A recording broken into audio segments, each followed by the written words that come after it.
Shalom, Shalom. Shalom. bertemu kembali bersama kami, The Safe Ministry. Kami adalah para awam yang senang mempelajari kitab melalui pelajaran Sekolah Sahabat.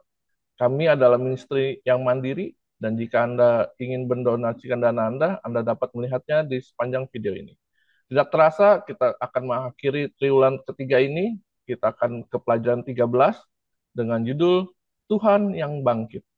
Dan kita akan membuka dengan doa pelajaran kita, dan saya akan pimpin dalam doa. Bapa kami yang tertinggi dalam kerajaan surga, kami mengucap syukur dan terima kasih padamu. Kami dapat berkumpul kembali untuk mempelajari firman-Mu. Kiranya Roh Kudus menaungi hati kami, sehingga kami dapat mengerti dan memahami perkabaran yang akan kami bahas saat ini. Terima kasih ya Tuhan, terpujilah namamu, di dalam nama Tuhan Yesus kami berdoa. Amin. Pada minggu ini, kita akan mempelajari Tuhan yang bangkit, dan kami minta Pak Tobing untuk menjelaskan apa saja yang akan kita pelajari. Silakan. Pemirsa The Safe Ministry, kita memasuki pelajaran terakhir dari triwulan ini dan fokus kita di dalam minggu ini adalah tentu di Markus 16. Namun sebelumnya nanti kita masih selesaikan sedikit di Markus 15 ayat 42 sampai 47. Judulnya tadi sudah disampaikan oleh Pak Simon, yaitu Tuhan yang Bangkit. Kita lihat sama-sama ayat hafalannya. Tetapi orang muda itu berkata kepada mereka, "Jangan takut, kamu mencari Yesus orang Nazaret yang disalibkan itu. Ia telah bangkit. Ia tidak ada di sini. Lihat, inilah tempat mereka membaringkan dia." Markus 16 ayat 6. Jadi kalau kita cermati baik-baik kalimat ini ada yang menarik juga. Nanti mungkin pertanyaan bagi kita di kalimat pertama, tetapi orang muda itu. Ya, nanti kita coba selidiki ini siapa ini orang muda ini. Ya, orang muda ini bilang jangan takut kalau kamu cari Yesus yang disalibkan itu, ini dia sudah bangkit, nggak ada lagi di sini. Coba lihat, dia bilang. Ya, ini tempat mereka membaringkan dia. Nah, orang muda ini cerita mengenai siapa? Mengenai orang lain kah atau mengenai dirinya sendiri? Nanti kita lihat. Nah, jadi di dalam pelajaran satu minggu ini ya kita nanti akan mempelajari bagaimana kondisi psikis murid-murid Yesus beserta para pengikut-pengikutnya, beserta para penggemarnya ya, di mana mereka lagi sedang bergumul, lagi sedang berduka ya dengan kematian guru mereka, dengan kematian tabib mereka. Bagi mereka yang pernah punya pengalaman disembuhkan, ini adalah tabib mereka. Bagi orang-orang yang mendapatkan siraman-siraman rohani dari Yesus, tentu merasakan kehilangan yang luar biasa dari seorang rabi yang begitu baik, yang berbeda dari yang lain. Nah, nanti di dalam pelajaran kita ini ada setidaknya tiga fokus kita ya. Pertama, kita akan melihat ya waktu peristiwa waktu Yesus bangkit dan kenapa ya para wanita itu datang pagi-pagi ke makam itu ya di hari Minggu.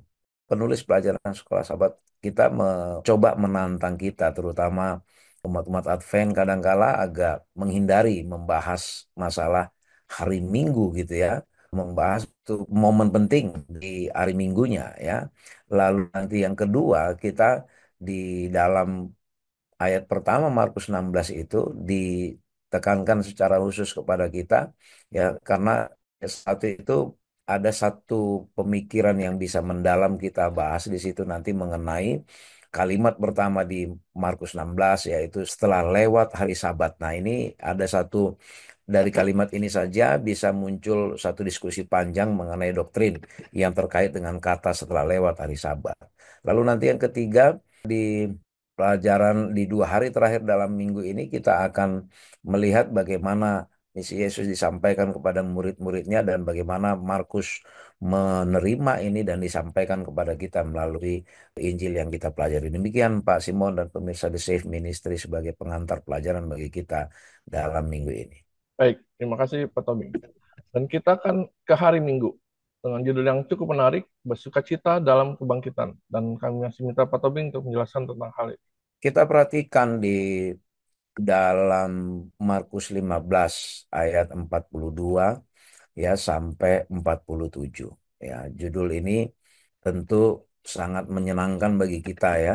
ketika dikatakan sukacita, bersukacita dalam kebangkitan. Ya, kita perhatikan bahwa semua penulis Injil ya sepakat kalau Yesus itu mati di hari yang disebut hari persiapan. Ya, kita coba sama-sama baca pelan-pelan ya, kita baca pelan-pelan. Sementara itu hari mulai malam dan hari itu adalah hari persiapan, yaitu hari menjelang Sabat. Ya. Jadi semua menulis hal yang sama, tapi banyak juga tafsiran terhadap kata hari persiapan ini. Ya, ada yang menafsirkan bahwa ini ketika di Kamis malam matahari terbenam, ya. Artinya itu menurut mereka itu adalah hari persiapan, ya. Karena itu sudah sudah dihitung sebagai hari Jumat, ya.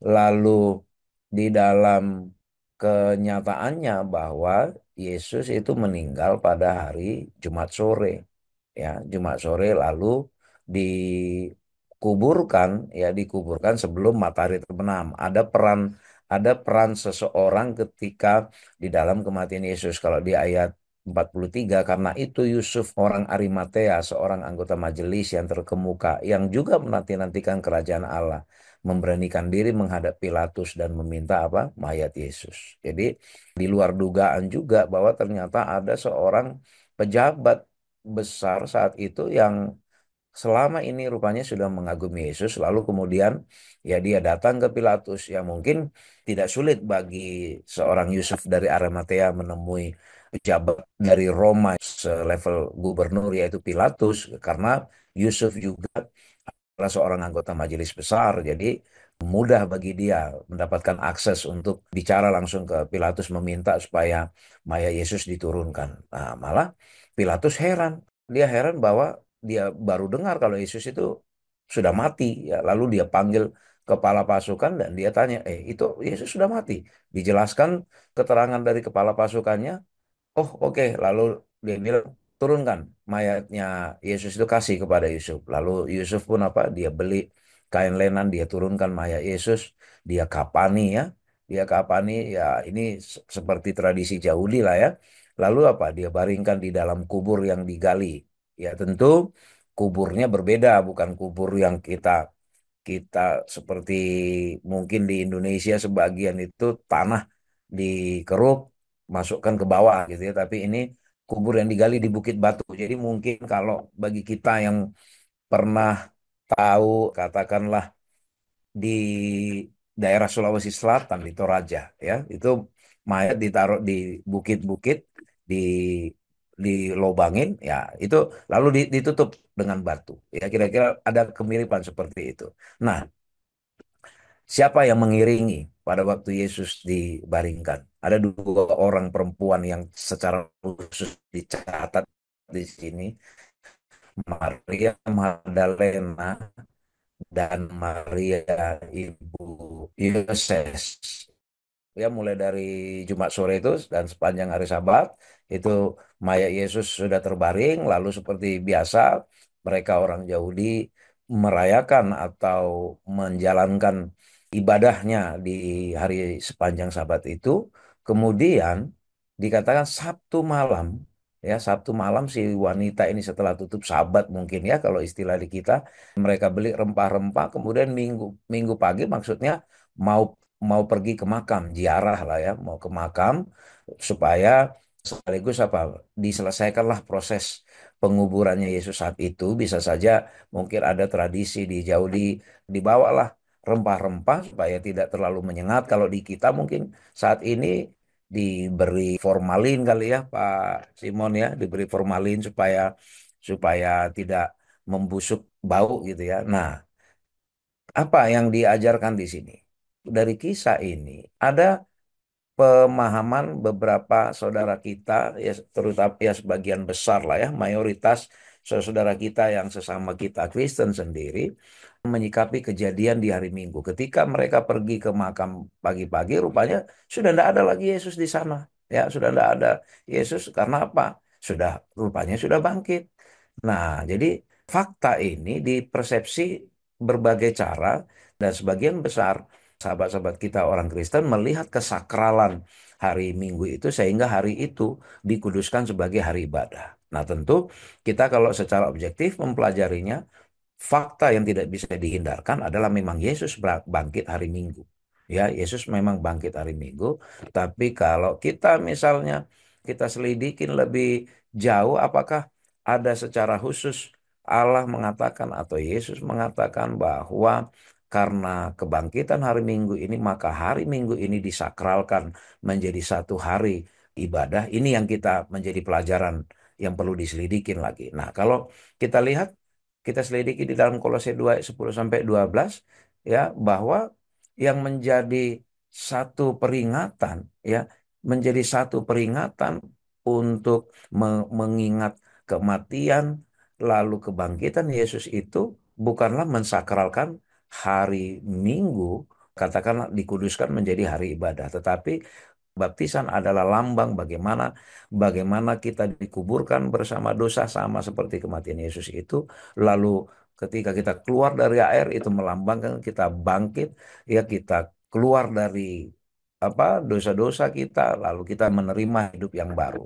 Nah, ini yang menjadi pelajaran penting. Kita boleh saja merespon ini dengan sukacita luar biasa karena Yesus bangkit di hari Minggu. Itu bukanlah fakta yang diada-adakan, itu adalah satu fakta yang nyata, tapi kenyataan juga bahwa Allah dan Yesus tidak pernah menuntut atau tidak pernah memerintahkan untuk kita mengasingkan hari itu sebagai hari yang dikuduskan. Itu juga adalah sesuatu yang kita semua pembelajar Alkitab seharusnya terima. Nah, ini satu pelajaran yang kita bisa lihat Pak Simon di dalam hari Minggu ini, bahwa kita bersuka cita Yesus bangkit di hari Minggu, tapi untuk mengingat kematian, kebangkitan Yesus itu bukan melalui menguduskan hari Minggu itu, tetapi melalui upacara baptisan. Itulah simbol dari bagaimana kita menguburkan dosa-dosa kita, lalu kita bangkit menjadi manusia yang baru. Demikian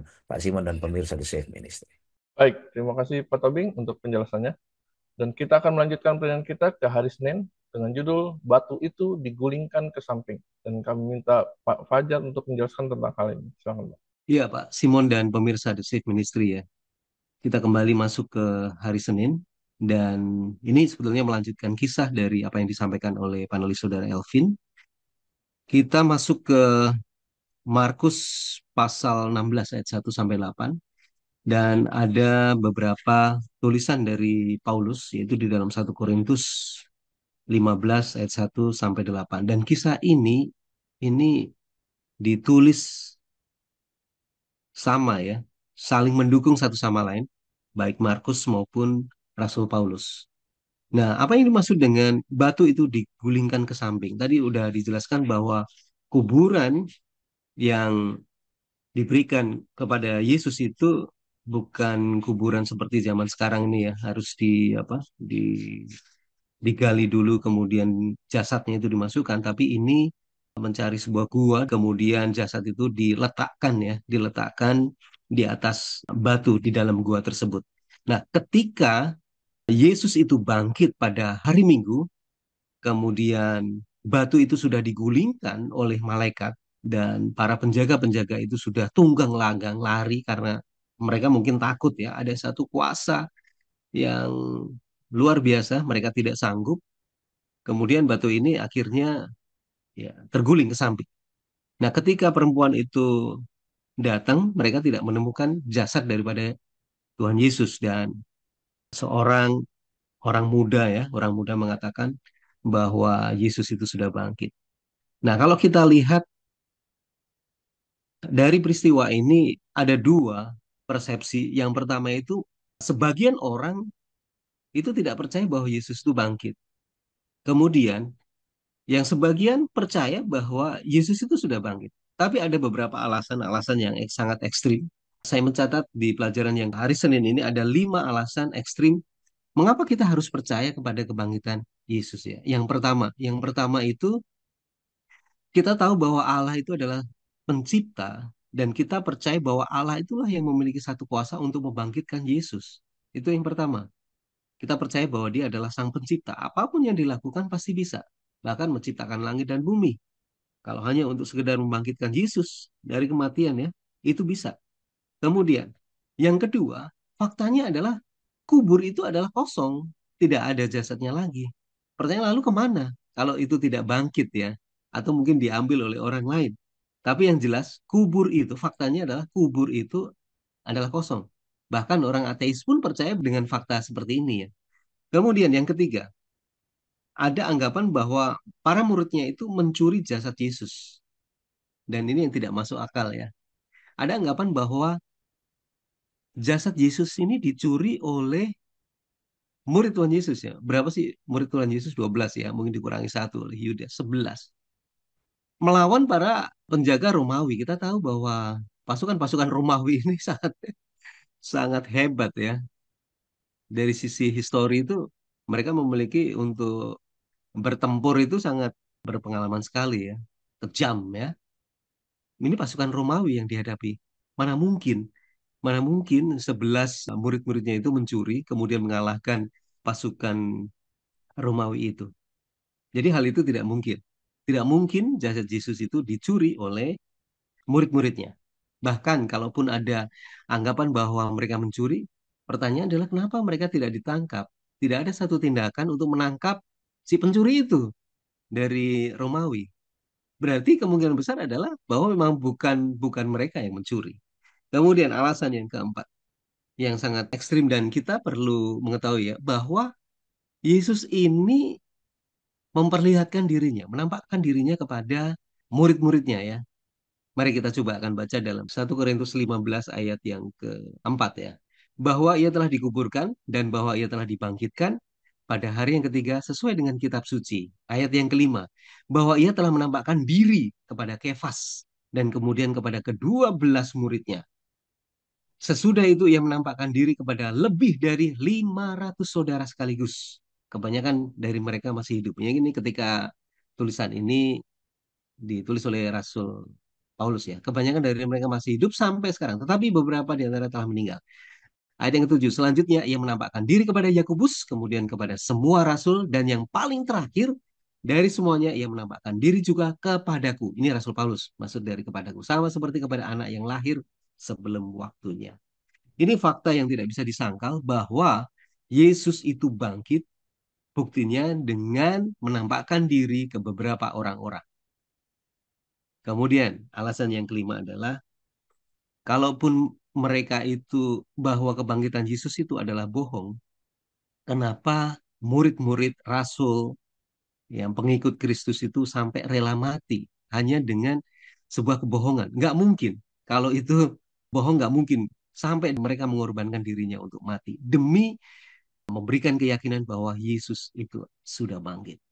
Jadi pemirsa di Safe Ministry, jangan ragu-ragu, jangan tidak percaya ya bahwa Yesus sudah bangkit dan kebangkitan Kristus ini akan memberikan iman kita bahwa dia akan memberikan satu janji kepastian kehidupan kekal bagi mereka yang percaya bahwa Yesus sudah bangkit dengan bukti batu itu sudah digulingkan ke samping. Demikian Pak Simon dan pemirsa di Safe Ministry. Baik, terima kasih Pak Fajar. Dan kita akan melanjutkan pelajaran kita ke hari Selasa dengan judul Perempuan-Perempuan dikubur. Dan kami minta Pak Tobing untuk menjelaskan tentang hal ini. Silakan. Baik, pemirsa The Safe Ministry memang menarik ya mempelajari kisah kematian dan kebangkitan Yesus. Karena sejak mulai Yesus diadili ya sampai kepada ketika Yesus bangkit, ada kaum atau sosok yang selalu setia mengikuti Yesus yaitu perempuan-perempuan ya. Nah, ini juga pelajaran pada hari ini masih di ayat yang sama seperti yang sudah dijelaskan oleh Saudara Fajar tadi di Markus 16 ayat 1 sampai 8 ya, masih di ayat itu, tapi kita melihat dari bagaimana respons ya, tanggapan dari perempuan-perempuan itu ketika melihat kuburnya sudah kosong dan pada waktu niatnya mau memberi wewangian dengan rempah-rempah supaya tidak tidak menyengat baunya, mereka kaget karena tadi ya seperti yang sudah jelaskan batu penutup kuburan sudah terguling, tapi tiba-tiba ada seorang anak muda ya yang menyapa mereka di situ. Kalian cari siapa? Gitu ya. Kalau Yesus yang dari Nazaret itu yang kalian mau cari udah nggak ada lagi gitu ya. Nah, tadi juga udah jelaskan Apa responnya? Mereka kaget ya, mereka kaget, ketakutan ini ya. Nah, coba kita lihat ya di dalam ayat 8. Lalu mereka keluar dan lari meninggalkan kubur itu. Lari ya. Mungkin juga ya, pemirsa The Save Ministry dan kita juga, kalau normal-normalnya katakanlah 2 hari yang lalu kita baru menguburkan saudara kita atau kerabat kita datang ke kubur, loh ini nggak ada gitu ya, nggak ada, terus tiba-tiba ada yang nyapa di dalam kubur itu, kalian mau cari siapa gitu ya. Ini ini pasti lari tunggang langgang ini ya, lari ketakutan ini, ketakutannya ini bisa didasari dua motif ya, dua motif. Satu, kalau kita orang yang dekat, mungkin kita melihatnya ini hantu atau bagaimana. Karena ya tidak heran karena di dalam Injil juga ada sampai ada cerita bahwa mereka seolah-olah melihat hantu gitu ya. Jadi kepercayaan mengenai hantu pada saat itu sudah ada ya Pak Simon ya. Lalu yang kedua, kalau misalnya sebagai tentara Roma, saat ini sebagai tentara Roma ini kita melihat tiba-tiba kubur kosong misalnya, ketakutan. Atau kalau kita sebagai orang, misalnya kita ini termasuk rombongan yang berteriak-teriak supaya menyalibkan Yesus, itu pasti takut juga. Takutnya bukan hanya dari segi masalah kepercayaan hantu atau bagaimana.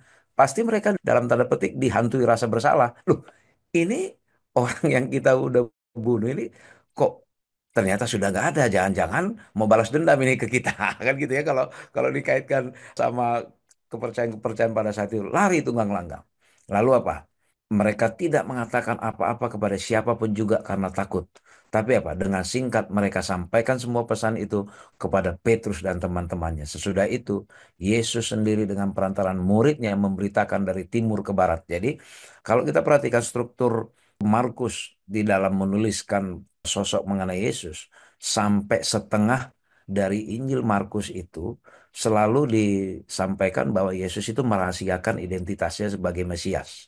Ya, tapi pada saat ini orang muda yang menyapa itu, dia katakan apa? Jangan takut, kamu mencari Yesus, orang Nazaret yang disalibkan. Ya, dia telah bangkit. Dia tidak ada di sini. Nah, jadi dijelaskan Yesus yang tadi Nazaret sudah nggak ada. Akhirnya apa?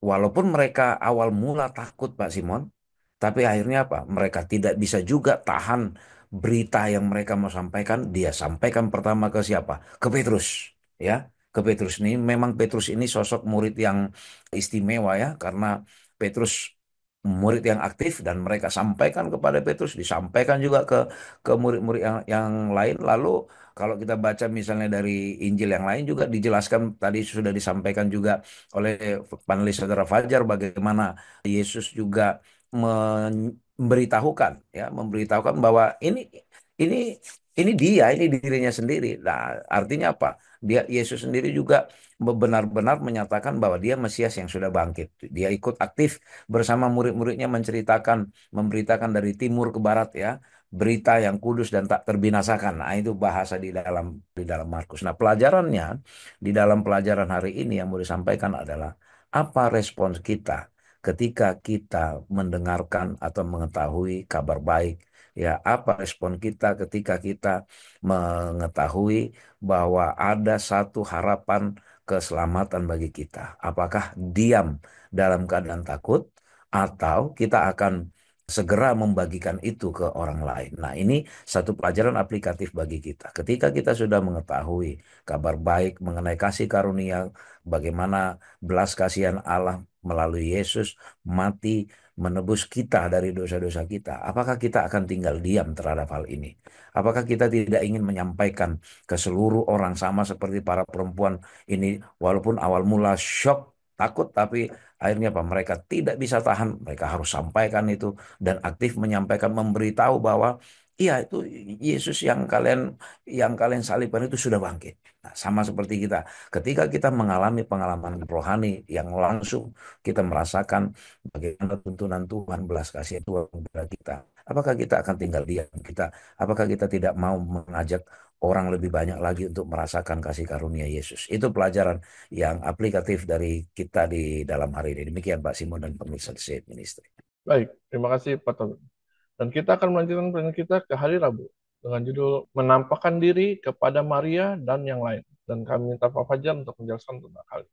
Ya, Pak Simon dan pemirsa The Safe Ministry ya. Yesus menampakkan diri itu kepada Maria dan perempuan yang lain. Ini yang patut kita cermati, bahwa faktanya itu orang yang pertama kali melihat kubur itu kosong itu adalah para perempuan, perempuan ya. Nah, oleh karena gendernya adalah perempuan, kemudian para perempuan ini menceritakan kepada murid-murid Tuhan Yesus bahwa kubur itu sudah kosong, dan mereka, perempuan ini menyampaikan bahwa Yesus itu sudah bangkit, tapi ke-11 muridnya itu tidak percaya. Inilah yang menjadi satu masalah atau problem ya. Jadi ketika para perempuan, yaitu khususnya Maria Magdalena ini menceritakan kepada murid-murid Tuhan Yesus, menyatakan bahwa Yesus sudah tidak ada di dalam kubur, kemudian karena dia sudah bangkit, murid-muridnya Petrus apalagi ya, Petrus mencoba untuk membuktikan dan pergi ke gua tersebut, dan memang betul-betul kubur itu memang sudah kosong. Tetapi karena gender mereka itu adalah perempuan, di mana di di kebudayaan daripada Yahudi itu sendiri, perempuan itu tidak memiliki satu kekuatan apapun ya. Meskipun mereka itu menjadi satu saksi, itu sangat melemahkan sekali. Bahkan ya tidak bisa. Faktanya adalah orang yang pertama itu adalah perempuan yang menyaksikan kubur itu kosong, bukan laki-laki dan bukan ke-11 murid daripada Tuhan Yesus itu. Tetapi kalau kita lihat di sini ya, kita coba berpikir ya, kalau memang itu adalah kebohongan, mengapa para perempuan itu sangat begitu gigih ya mempertahankan kesaksiannya dia, yang mana itu sebetulnya ya untuk apa kalau memang itu bohong gitu ya, untuk apa, nggak ada gunanya kan, bodok begitu ya. Tetapi ini mereka menyaksikan sendiri, bahkan Maria sendiri itu dia bertemu dengan anak muda ya, tadi yang udah diceritakan panelis saudara Elvin, bahwa Yesus itu sudah bangkit. Yesus yang orang Nazaret yang kamu cari itu tidak ada lagi. Itu fakta yang terjadi. Nah, sekarang dengan adanya bukti-bukti bahwa Yesus itu sudah bangkit, sudah tidak ada di dalam kubur, sudah bangkit pada hari yang ketiga, dan perempuan-perempuan ini dengan konsisten dan sangat kuat memberikan keyakinan kepada ke-11 murid Tuhan Yesus dan kepada saudara-saudaranya, itu yang patut kita apresiasi ya. Karena memang mereka betul-betul memberikan keyakinan dan mempertahankan keyakinan kesaksiannya itu dengan baik. Sehingga murid-murid daripada Tuhan Yesus ini, mereka percaya ya, meskipun yang menyampaikan kesaksian mereka yang pertama itu adalah dari orang-orang perempuan itu sendiri. Nah, pelajaran apa yang bisa kita ambil ya dari ini ya? Kalau kita yakin, mungkin barangkali kita ada beberapa yang tidak begitu percaya dengan apa yang disampaikan oleh Injil ini. Tetapi kenyataannya bahwa Yesus itu sudah bangkit pada hari yang ketiga. Kita tidak memandang, melihat bahwa yang menyampaikan saksi yang pertama adalah perempuan. Baik saksi perempuan mau saksi laki-laki, itu memberikan satu keyakinan bagi kita supaya kita mempercayai bahwa Yesus sudah bangkit pada hari yang ketiga. Karena ini apa, menjadi satu landasan iman kita untuk menaruh percaya kepada Tuhan Yesus yang sudah bangkit, yang memberikan satu pengharapan bagi kita. Kita akan diberikan satu kehidupan kekal bila mana kita percaya kepada Yesus yang sudah bangkit dan sekarang sudah naik ke surga, duduk di sebelah kanan Allah Bapa kita. Demikian Pak Simon dan pemirsa The Safe Ministry. Baik, terima kasih Pak Fajar untuk penjelasannya. Dan kita akan melanjutkan penyanyi kita ke hari Kamis dengan judul Sebelum Yesus naik ke surga nih ya, pergilah ke seluruh dunia. Dan kami masih minta Pak Fajar untuk penjelasan tentang hal ini. Ya, ini adalah amaran daripada Tuhan Yesus, Pak Simon, dan pemirsa The Safe Ministry. Khususnya kepada murid-murid yang diberikan penampakan ya ketika itu, dan secara umum bagi kita semuanya sebetulnya perintah ini disampaikan. Markus 16 ayat yang ke-14 itu sebetulnya teguran juga. Markus 16 ayat yang ke-14 itu teguran Tuhan Yesus atas ketidakpercayaan, kedekilan hati para murid-muridnya. Mari kita baca. Markus 16 ayat 14. Akhirnya dia menampakkan diri kepada ke-11 orang itu. 11 orang itu adalah murid-murid Tuhan Yesus. Ketika mereka sedang makan dan ia mencela ketidakpercayaan dan kedekilan hati mereka. Oleh karena mereka tidak percaya kepada orang-orang yang sudah atau telah melihat dia sesudah kebangkitannya. Ini Yesus juga sudah menampakkan diri ya kepada Maria ya. Ketika dia melihat Maria ini menangis dan Maria pikir itu adalah penjaga taman ya, penjaga taman. Tidak tahunya bahwa itu adalah Tuhan Yesus. Apakah Maria itu tidak bisa melihat atau ada sesuatu mungkin ya ada sesuatu yang menghalangi, tapi dari situ Tuhan Yesus memberikan satu keyakinan bahwa dia adalah Yesus yang sudah bangkit. Kemudian Maria ini juga menceritakan kepada murid-muridnya, tapi mereka tidak percaya. Oleh karena itu Yesus menampakkan dirinya kepada ke-11 murid dan memberikan teguran ya yang sangat begitu keras. Mengapa kamu tidak percaya ya kepada orang-orang yang sudah melihat dia? Mengapa kamu dekil hatinya? Kemudian Yesus memberikan satu perintah kepada murid-muridnya. Itu ayat yang ke-15. Lalu ia berkata kepada mereka, pergilah ke seluruh dunia, beritakanlah Injil kepada segala makhluk. Ini perintah yang diberikan Yesus kepada murid-muridnya, bahkan untuk kita semuanya. Pergilah ke seluruh dunia, beritakanlah Injil kepada segala makhluk. Memberitakan apa? Memberitakan tentang kisah kebangkitan Tuhan Yesus pada hari yang ketiga. Maut itu sudah dikalahkan. Dan ada satu janji keselamatan bila mana mereka percaya kepada Yesus yang sudah diutus menyelesaikan misinya. Kita akan memperoleh satu kehidupan kekal. Nah, tugas ini yang harus disampaikan kepada murid-muridnya, kepada seluruh makhluk yang ada di atas muka bumi. Kemudian ayat yang ke-16, siapa yang percaya akan dibaptis dan dibaptis akan diselamatkan, tetapi siapa yang tidak percaya akan dihukum. Wah, ini langsung jelas sekali ya, langsung memberikan perbedaan yang sangat mencolok. Kalau kamu percaya dan dibaptiskan, kamu akan selamat. Tetapi kalau kamu tidak percaya, tidak menerima baptisan, maka kamu akan dihukum ya. Memang ini sangat sangat keras. Nah, sekarang pertanyaannya, apakah Tuhan Yesus memberikan satu perintah ini hanya dilepas begitu saja atau tidak? Apakah dia tetap membiarkan murid-muridnya itu menyelesaikan tugas misi untuk menyampaikan pekabaran ini kepada seluruh dunia? Tidak ya, Bapak Ibu pemirsa The Safe Ministry, Yesus memberikan satu pendampingan kepada murid-muridnya. Yesus tidak mau membiarkan sendirian murid-muridnya menyelesaikan misinya itu, tetapi dia tetap memberikan pendampingan ya. Nah, mari kita coba baca dalam Markus 16 ayat 17. Tanda-tanda ini akan menyertai orang-orang yang percaya. Mereka akan mengusir setan-setan demi namaku. Mereka akan berbicara dalam bahasa-bahasa yang baru bagi mereka. Mereka akan memegang ular dan sekalipun mereka minum racun maut, mereka tidak akan mendapat celaka. Mereka akan meletakkan tangannya atas orang sakit dan orang itu akan sembuh. Sesudah Tuhan Yesus berbicara demikian kepada mereka, terangkatlah ia ke surga, lalu duduk di sebelah kanan Allah.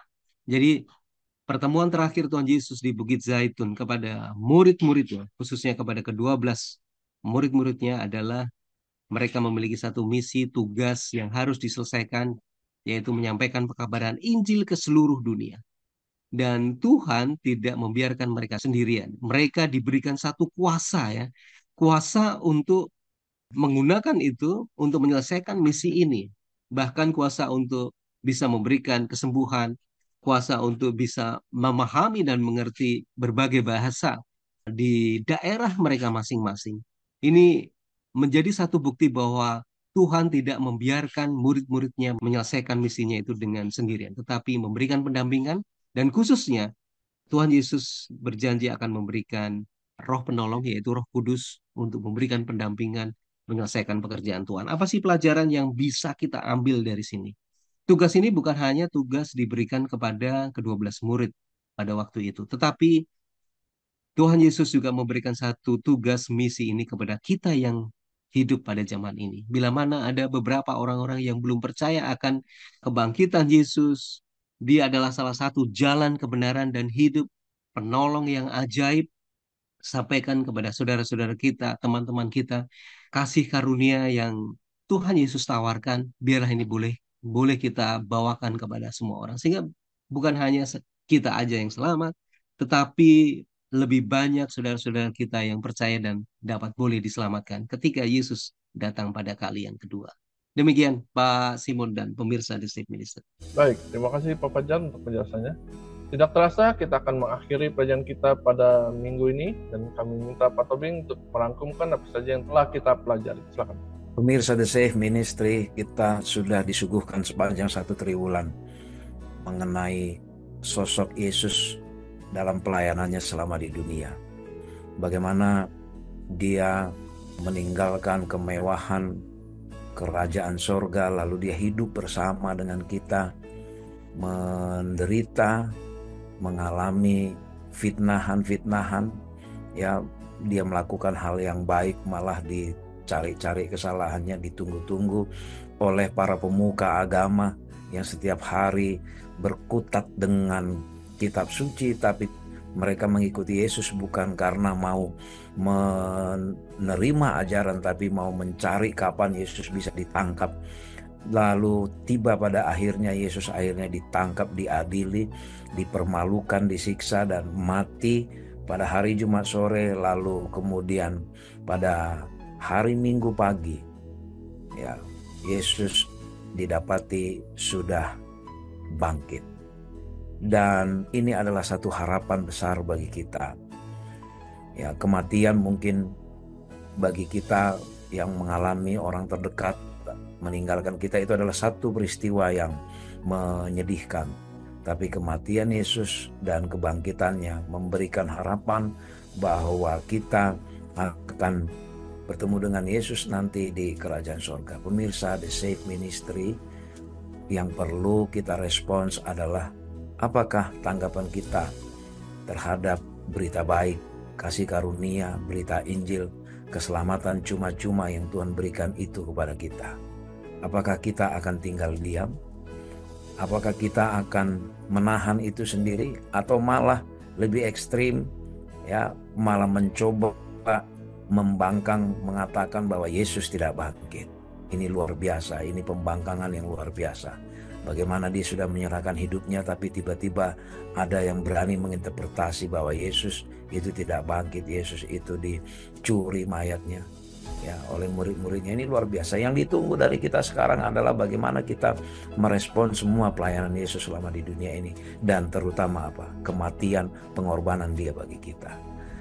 Jika kita meresapi semua perjalanan Yesus sepanjang pelayanannya di dunia dan hingga kepada kebangkitannya, ya, tentu kita akan punya kepekaan untuk apa? Membawa kabar baik ini kepada setiap orang yang kita temui dengan cara kita masing-masing. Biarlah kiranya peristiwa kebangkitan Yesus ini menginspirasi kita untuk kita segera dengan cara yang bisa kita buat, dengan talenta semua yang kita punya, ya, kita menceritakan kepada semua orang yang kita temui. Dan biarlah terutama hidup kita juga menjadi kesaksian Injil yang baik, berita yang baik bagi semua orang. Demikian kiranya yang menjadi penutup pelajaran bagi kita, bukan hanya minggu ini tetapi pelajaran penutup triwulan ini. Dan kita bertemu lagi di triwulan yang baru dengan pelajaran-pelajaran yang lebih baru lagi untuk menguatkan kita satu sama lain. Kiranya Tuhan memberkati kita. Terima kasih kepada para panelis yang telah menjelaskan hari per hari, Pak Elvin dan Pak Fajar. Kiranya kehidupan Yesus selama di dunia ini dan dia mati dan bangkit untuk menyelamatkan kita boleh menguatkan iman kita untuk tetap setia kepada dia hingga kedatangan dia yang kedua kali. Dan kita akan tutup dalam doa, dan kami minta Pak Tobing untuk berdoa. Silakan. Kita berdoa. Ya Bapa di sorga, luar biasa kebaikan Tuhan tidak bisa kami gambarkan melalui kehidupan Yesus yang sudah meninggalkan kerajaan sorga dan hidup bersama dengan kami, mengalami penderitaan yang belum pernah dialami oleh manusia di muka bumi ini. Tapi dia mati bagi kami dan bangkit. Kiranya ini Tuhan menginspirasi bagi kami Tuhan, agar kami menyambut kasih-Mu, agar kami segera tidak menahan itu untuk kami saja, tetapi ini kami beritakan ke semua orang, sehingga semakin banyak orang yang rindu menerima Yesus sebagai juru selamat pribadi mereka, menerima pelajaran bagaimana karena Yesuslah hidup kami ini memiliki pengharapan Tuhan. Biarlah hidup kami juga Tuhan memancarkan kasih yang Tuhan sudah tunjukkan bagi kami. Terberkatilah pemirsa The Safe Ministry dimanapun berada, agar kami semua Engkau persatukan di dalam iman kami terhadap kasih karunia yang sudah Tuhan berikan kepada kami. Biarlah kami Engkau tuntun sepanjang hidup kami. Bagi kami pemirsa yang mengalami kesulitan kehidupan, baik kesehatan, ekonomi, keluarga dan lain-lain, biarlah Tuhan turut campur tangan. Kematian dan kebangkitan Yesus biarlah menjadi pengharapan bagi kami, untuk kami bergantung selalu kepada Tuhan. Terima kasih Tuhan.